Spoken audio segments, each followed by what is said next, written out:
Welcome back. Now 30 counties so far, among them Murang'a County, Kakamega County, Bungoma, Makueni, Nakuru County, Nyeri and Lamu County have so far given the BBI bill the green light to proceed to the next level. Only one county, Baringo County, remains in the list of those rejecting the intended amendment to the Constitution. Well, let's take a look now at those 30 counties that have passed the bill, among them Kirinyaga County, Garissa and Mombasa County, all passing that bill unanimously. The question now is, what is next for the BBI bill? Article 157, Clause 7 of the Constitution now says if more than 24 counties, or majority of the county assemblies, approve the bill, then it should be presented before Parliament without further delay. We'll be listening in to a lawyer later on what is next for the BBI process, but it has achieved the minimum 24 counties needed to take it for a referendum. The BBI bill was taken to the assemblies after the IEBC verified more than 3.1 million signatures in support of the Constitution Amendment Bill 2020. Well, let's speak now to a lawyer live for us from our City Centre studio, Saitebao Olekanchori. Many thanks for joining us on News Desk this afternoon. So we have majority counties, more than 24 counties, approving the BBI Constitution Amendment Bill. What is next after this? Thank you very much. So what is next is very simple. The law requires that at least 24, which is the majority of counties, to approve the bill. After that, the bill will go to Parliament. Yeah, it will go to Parliament. With there is no time limit. The law only says it will go to Parliament without delay, which simply means as soon as possible. Given the so timelines that is the and next the referendum course of set that the for bill will June. be introduced now will be introduced to Parliament. And let me make one thing clear. I don't know whether you still have me. Go ahead. That the rest of the county governments, the ones that have not passed, the results from those county governments is no longer relevant. So that I think should be very clear, because the law only says that the majority of counties, which is 24, once they have passed, their decision, the decision of the majority goes to Parliament. And I don't know whether you can still hear me, but yes, so that's important. I cannot get you now.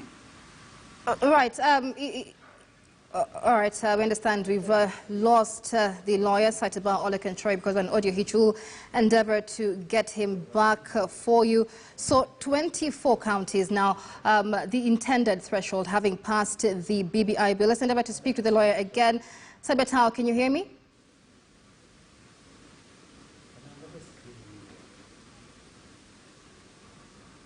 All right, we'll endeavor to fix that later on. But like he says, the remaining county assemblies yet to make a decision. The decision to be made after this really will not be factored into the decision. We had over the weekend ODM leader Raila Odinga asking Kenyans to prepare a plebiscite in June as county assemblies continue to approve the Constitution of Kenya Amendment Bill 2020. We have Saitebao Olekanchori. He's a lawyer live for us from our City Centre studios.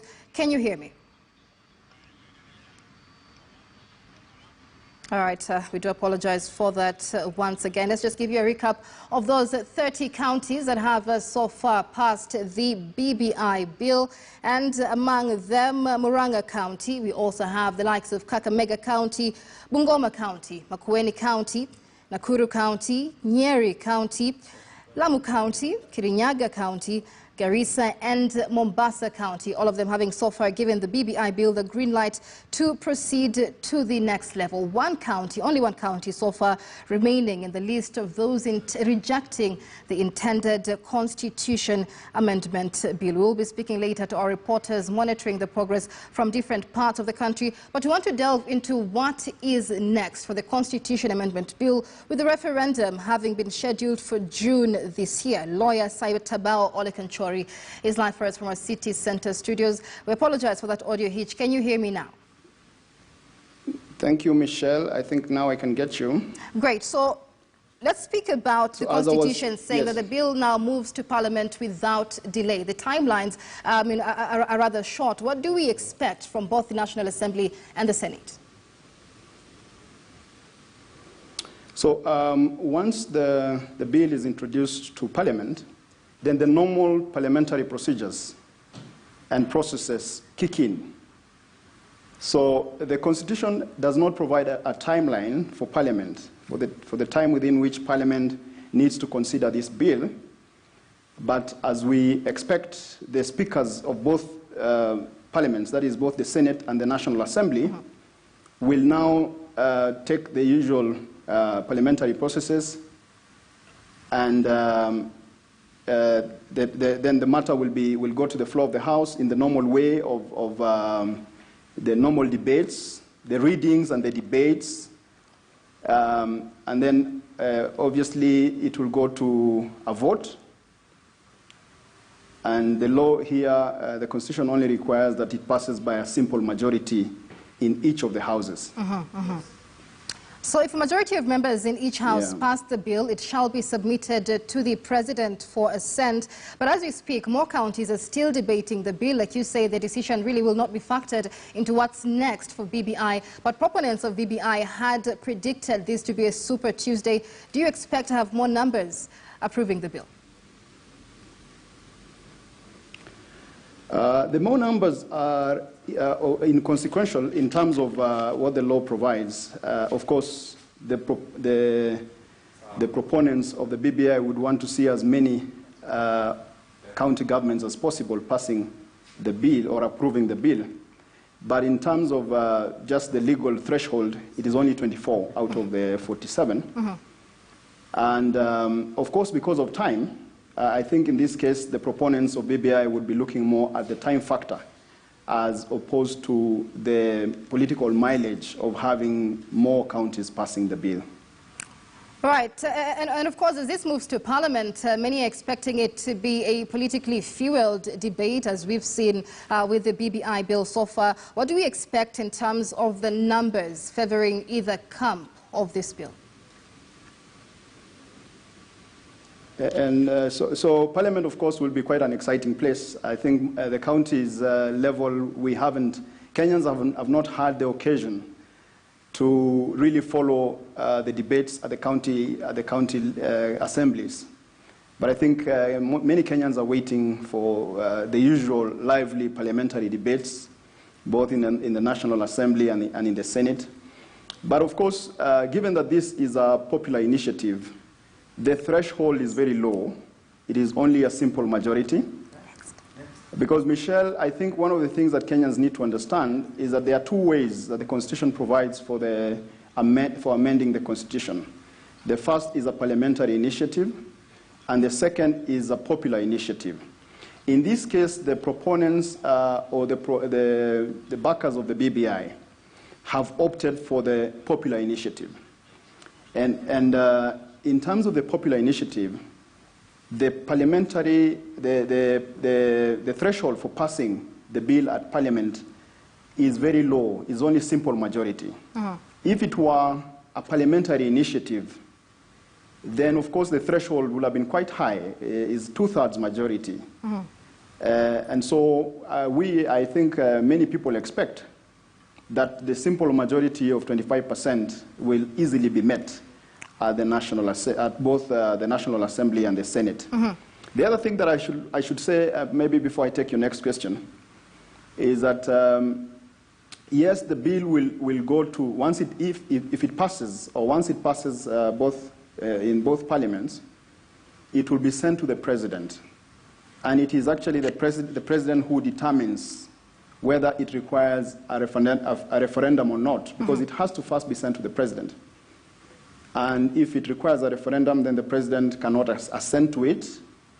He has to refer it to IEBC for IEBC to conduct a referendum. And the law in this case requires that the referendum must be done within 90 days. All right, so several things you bring up there. I want to go on to the IEBC issue, but if a majority of both houses pass the bill, it shall be submitted to the president. But what happens if either of the houses does not pass the bill, or if the bill, relates to a specified matter? So the law, in this case, the Constitution has already anticipated a case where either or both of the houses do not pass the bill. So in this case, being a popular initiative, the law had put a safeguard so that Parliament does not short-circuit the initiative. So in the event that Parliament or either House of Parliament does not pass it, then the law still requires that the matter be sent to the president for a referendum, or goes to a referendum still, to IEBC for a referendum. And so if either of the houses doesn't pass, it still goes to a referendum.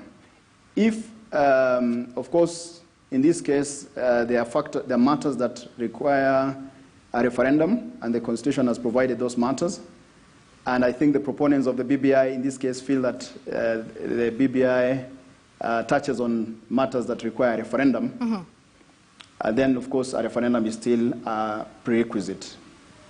All right, so let's begin. Let's talk about matters IEBC now, because we have a court order now barring IEBC from facilitating the BBI process. What does that mean? Should this process move to IEBC? So,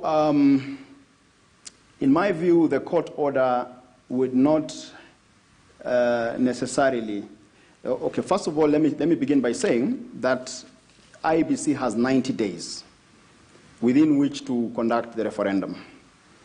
And so there is obviously a lot that can happen in 90 days in terms of the orders that are out. Of course, the orders that were out were also interim orders. They were temporary.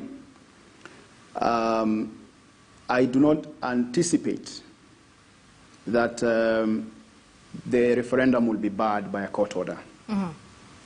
Because in this case, for that to happen, there has to be shown that there is a specific illegality in the process that has so far been going on. I doubt whether that has been established in any form or manner. All right, so the BBI bill seeks to amend at least 58 articles of the 2010 Constitution, but only about 10 of them actually require a referendum. We have word that proponents believe that it will be hard to marshal that two-thirds majority required through Article 256 of the Constitution. But what are the chances that this bill could go that direction?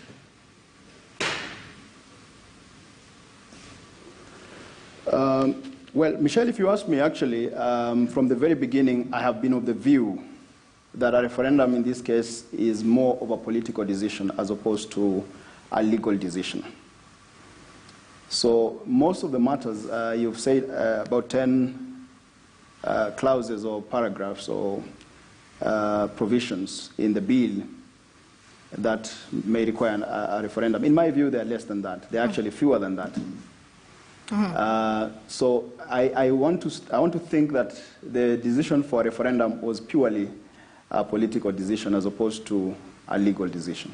All right, and of course, in the run-up to lobbying county assemblies to approve the BBI bill, we had a lot of lobbying. Governors enlisted to lobby their MCAs in respective counties to support the bill. We had the president further promising to give a car grant to members of county assemblies should they pass the bill. Do you expect any incentives, any sweeteners as this bill moves to the next stage? Well, that's a difficult question. I think the issue of sweeteners is a very controversial one. The issue of sweeteners is one that is the jury is still out, whether those sweeteners will actually get there.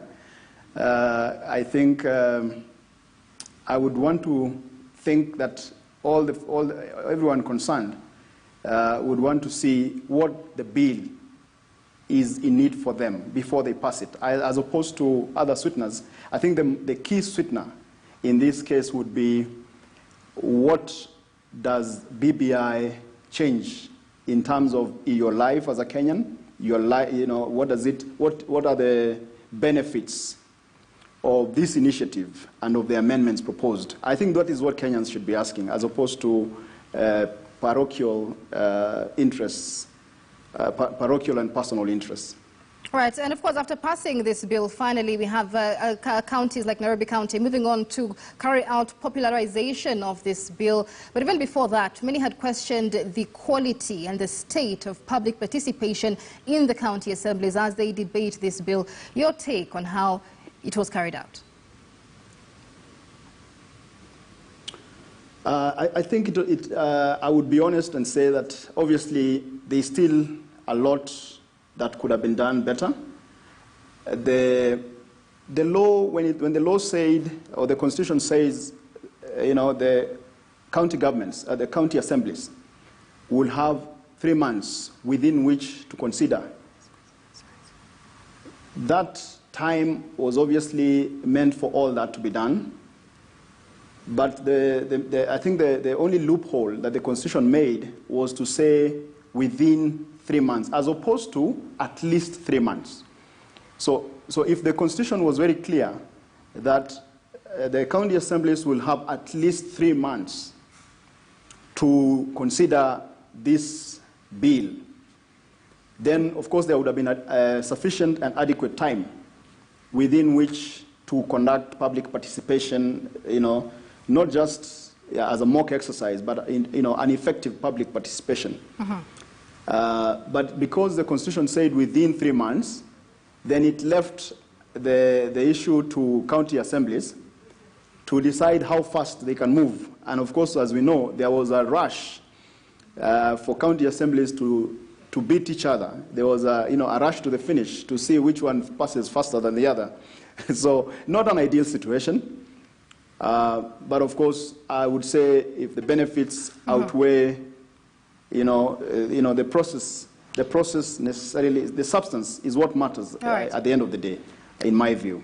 Many thanks for your time here at News Desk. That is Saitabao Olekanchori. He is a lawyer joining us live from our city center studios with details of what next for BBI, with proponents now celebrating what they predicted would be a Super Tuesday. 30 counties and counting have passed the BBI bill so far. Let's leave you as we take a break with a list of those 30 counties, among them that had approved the bill this morning: Kakamega County, Narok County, Taita Taveta County, as well as Kitui County. Here's a look at all the 30 counties, only Baringo County remaining in the list of those that have rejected the Constitution Amendment Bill.